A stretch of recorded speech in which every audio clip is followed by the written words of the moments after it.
So we're in Tottenham. Yeah. Welcome to Tottenham. Thank you. Yeah. I like it. You're a former police officer. Retired police officer. Yeah. Tell me, what's your journey? Wow, what a journey. Well, I started off in Leighton, grew up in Leighton, went to school, got to 18, 19, sixth form, didn't know what I was going to do. I had no idea what I wanted to do. So a guy called Paul Farrell, who is a serving detective, that was playing in my rugby club, and he said to me, what are you going to do? And he suggested the police. And really, that was it. I hadn't thought about it at all. I had no dreams of being a police officer at all. But when I looked at it, I thought, at the time in 1983, that it ticked all my boxes. You know, I could be sporty. Yeah, they supported you doing sports. There was lots of activity. I didn't want an office job. I knew that. But what I wanted was an interesting job, a challenging job, an exciting job. And it really, when I looked into it, yeah, the police really ticked all those boxes. And it was the best decision I ever made. Oh, brilliant. Easily the best decision I ever made. So what were you doing?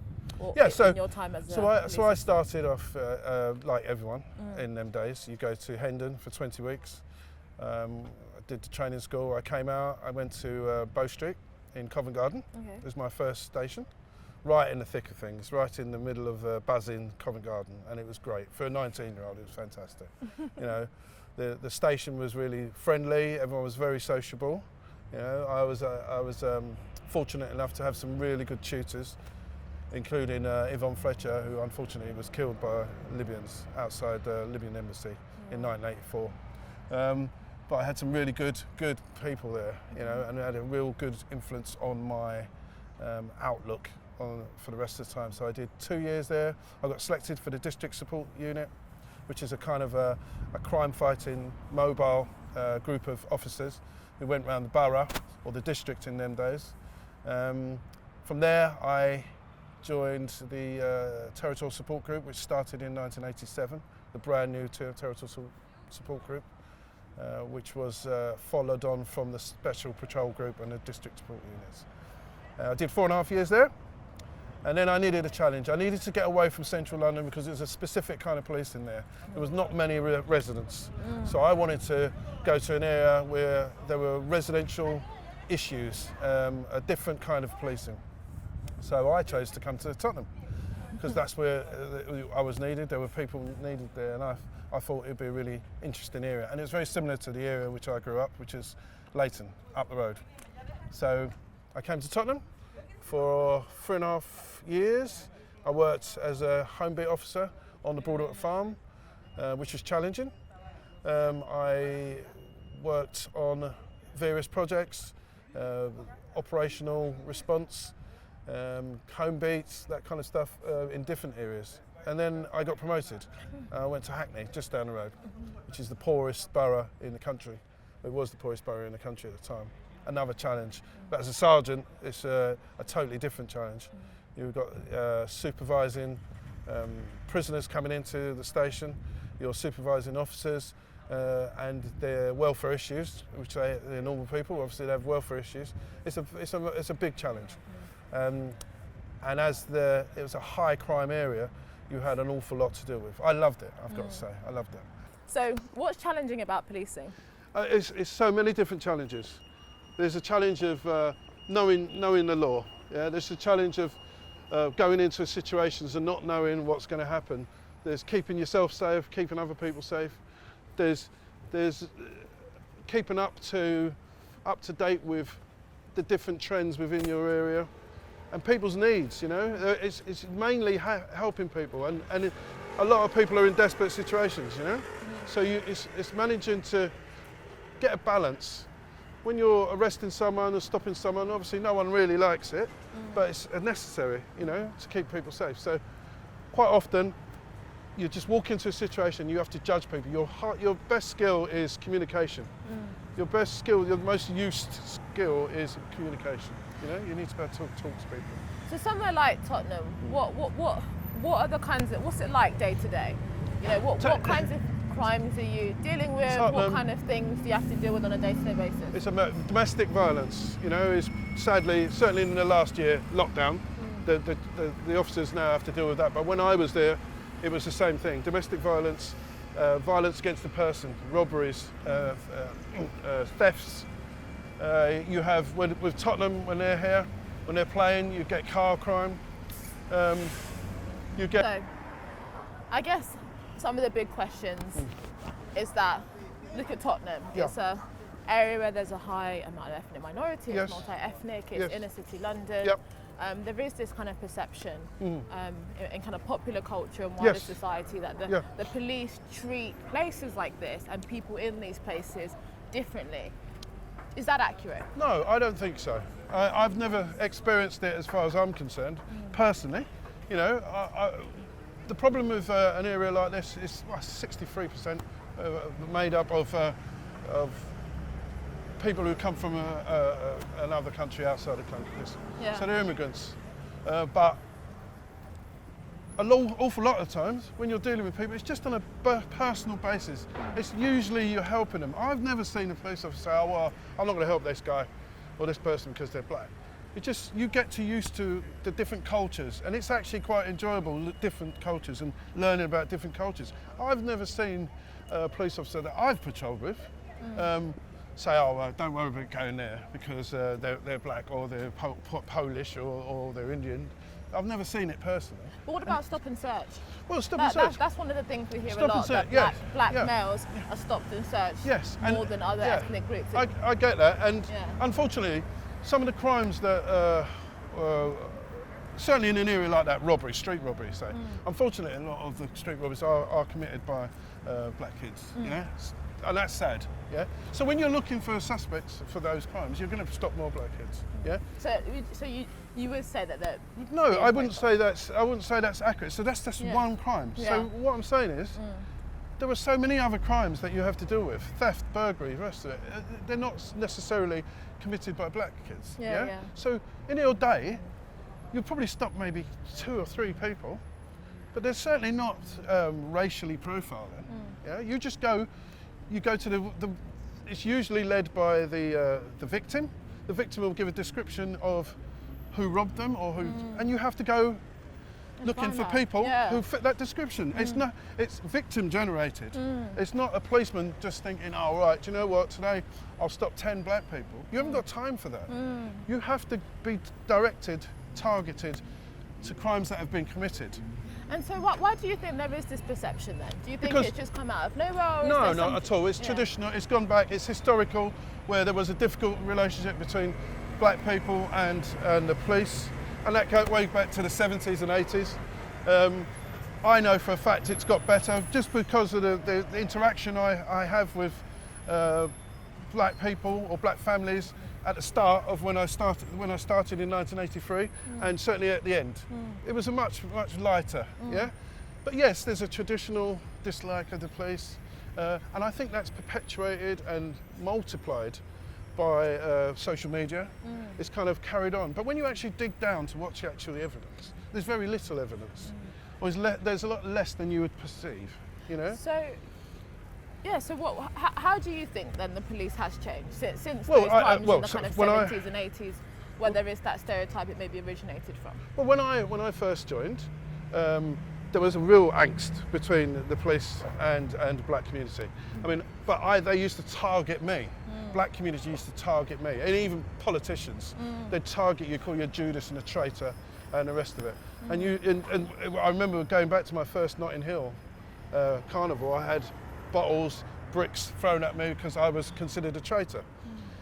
And towards the end of my career, in 2013, good 10 years before that, I was approached by black people in the street asking me what the police is like, what it's like to be a police officer. They're really genuinely interested. There's an awful lot of interest, I know there is, in young kids, but what's stopping them is that old stereotype, that us and them stereotype that's been perpetuated for one reason or another by high-profile individuals, and it doesn't help the actuality of being a black person in the police, which is very supportive. The management will not stand for racism. If they detect racism in any rank, in any officer, they stamp on it straight away. I can tell you that for a fact. What kind of things would they do if there was a report of racism?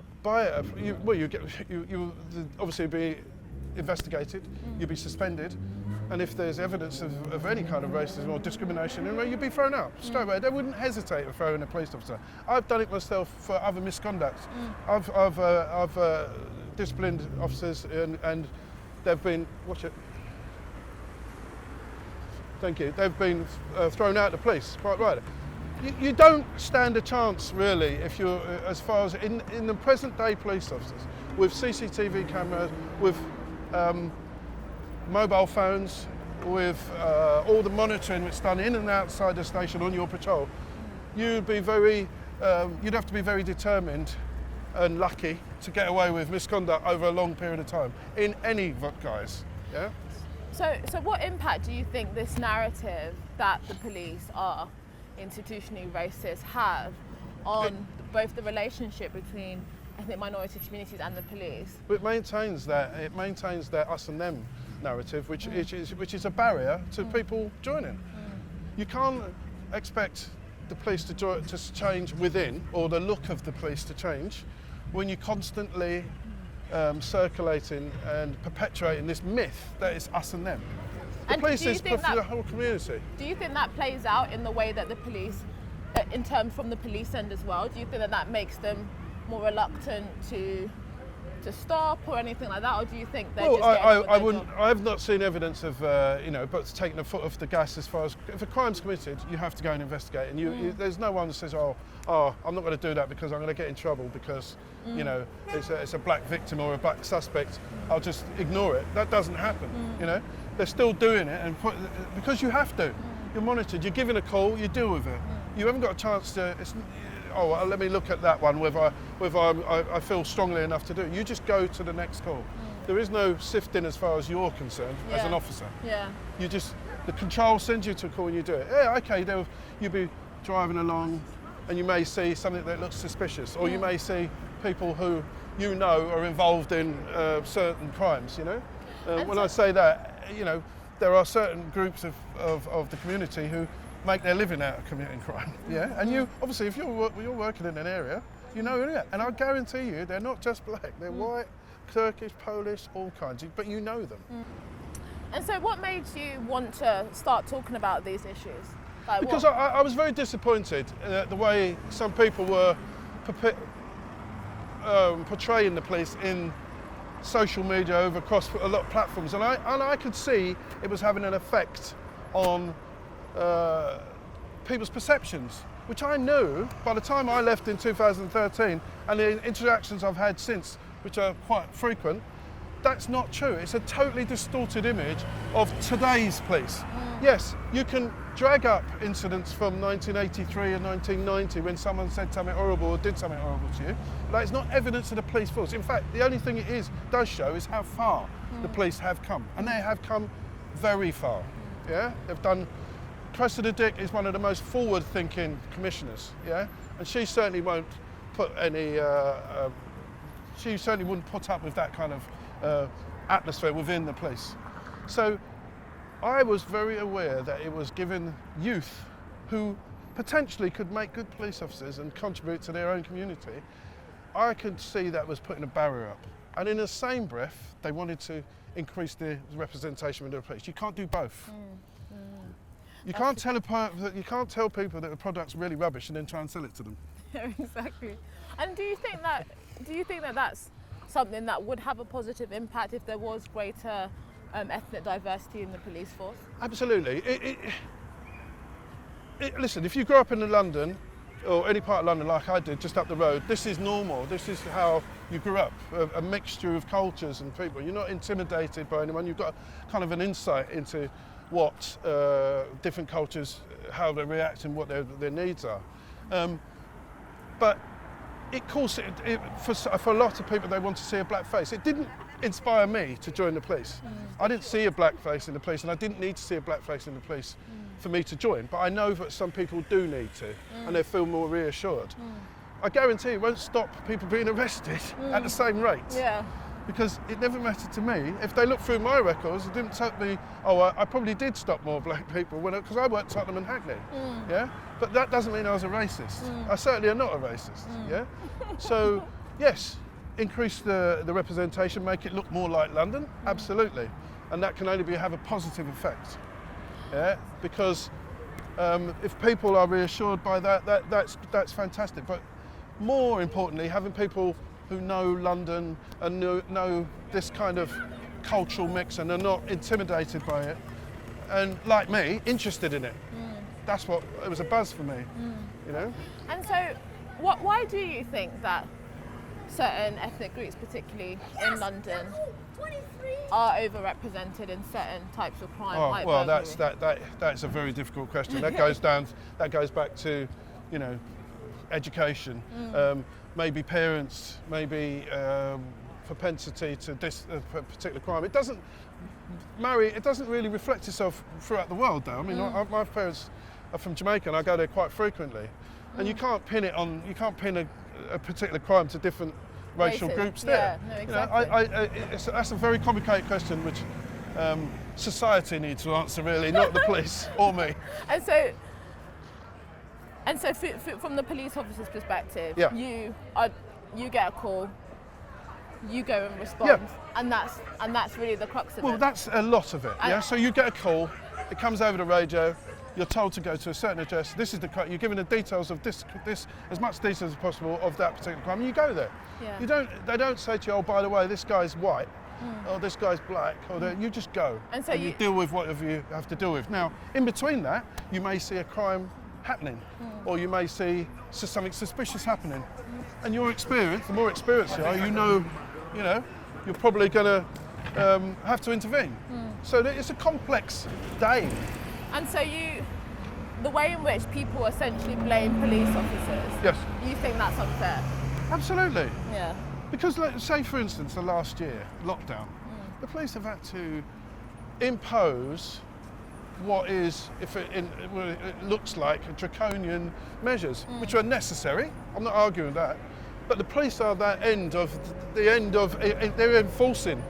So, and they're very unpopular, and as lockdown grew, it became even more unpopular. So the police were at that end, and that's not changed. That's not new. I mean, obviously this is a slightly different thing that's in America, but Yes. I guess there's also a perception that if police do engage in wrongdoing, Yeah. that they won't kind of put their own people Well, forward. That's some of the things that we've seen from the kind of Kill the Bill protest. Absolutely, but that's not true. You don't think that's true? Not in this country.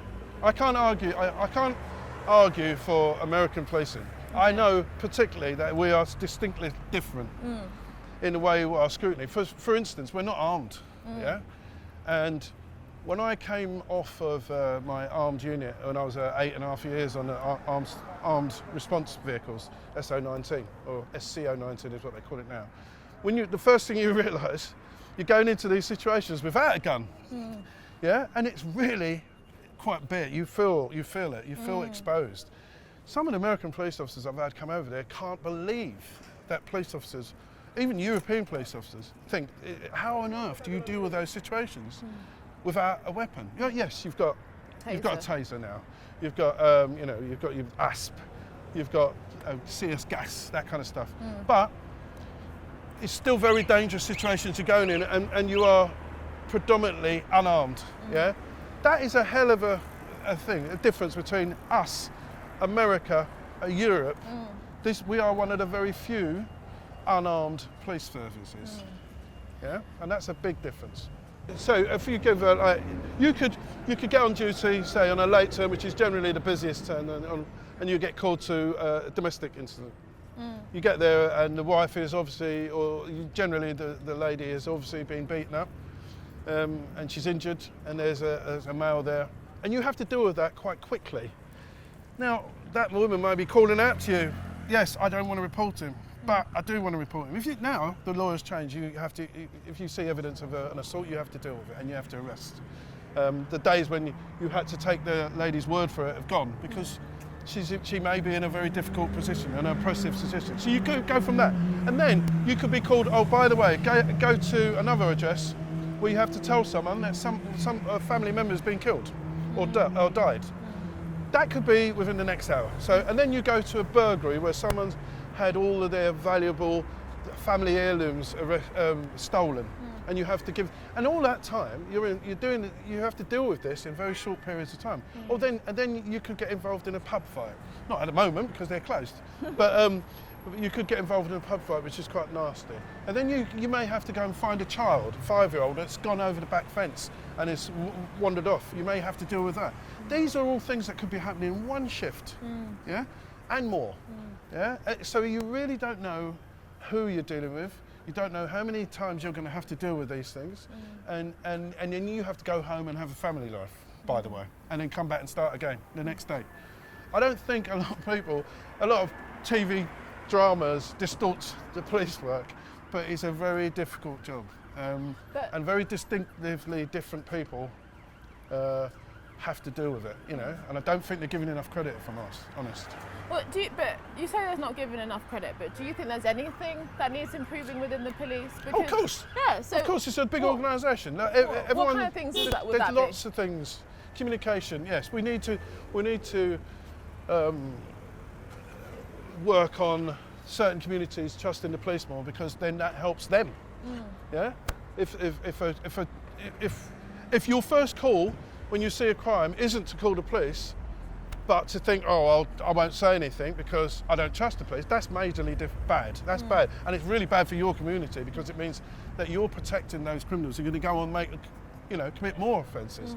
If you don't trust the police to call them, or you think you're grassing them up, or, it's not in my culture to tell these things. And that's a London thing, it's just a culture thing, by the way. I grew up in London, I know. A grass is the lowest of all things, you know. Yeah. But eventually, that is, by not giving that information to the police or not trusting the police, you're eroding your own safety as far as if you're working in London. To fund it for what? Who's going to take over? Obviously, it's an American thing, and they're talking about taking more money off of the police and putting it into other sources, and I don't know how they propose to deal with just the daily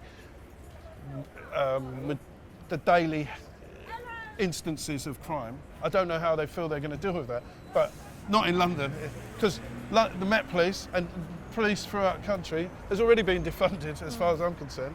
The resources have been stretched through austerity and all kinds of things over the last many years, and they're really bare bones now. You can't take any more money off the police without totally making them ineffective. But we hear a lot that, like, the way policing has changed in the sense of the kind of breakdown or the loss of community policing, and it's a much more centralised system, and people don't really know the communities.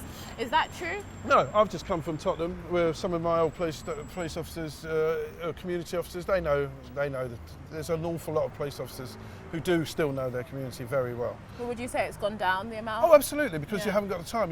The volume of calls and crime that police officers have to deal with, they haven't got time to have a cup of tea with Mrs. Miggins for half an hour and get to know little Johnny. You know, you haven't got that time. But there are a lot of police officers who are still doing that, who are getting hands-on with the community daily.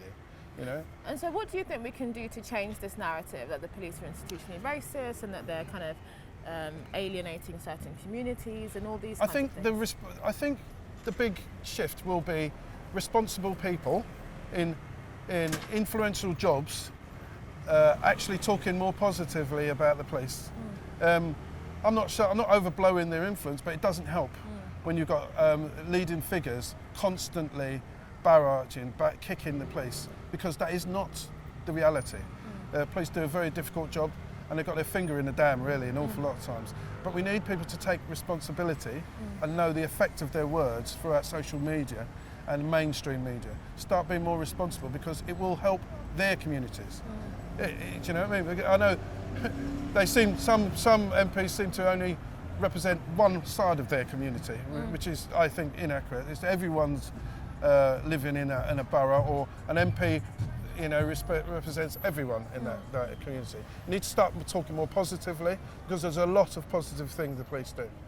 And what would you say to a young person, whatever ethnicity, who is worried about joining the police? Don't worry about it. Get in there.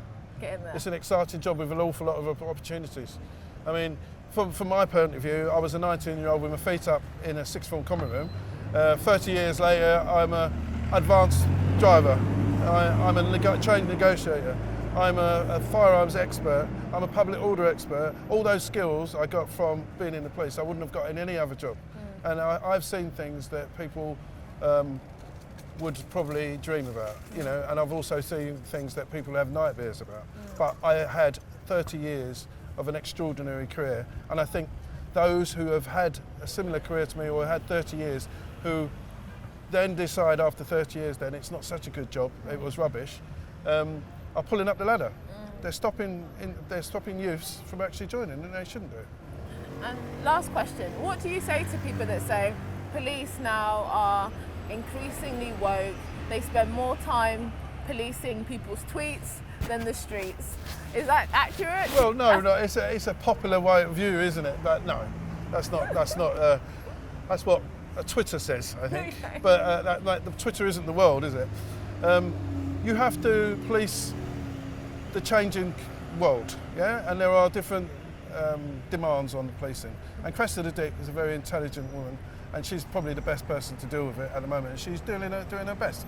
Yes, you can't just ignore something because it seems woke or whatever that means, you know? It might be a genuine concern. So, yes, I think social media distorts an awful lot of things, particularly policing. There's nothing more popular than bashing the police on social media, is there? Nothing more than circulating a video where something could have gone better in policing. There's nothing more popular than that, but that's not an accurate picture of what happens on a day-to-day basis. That's the thing.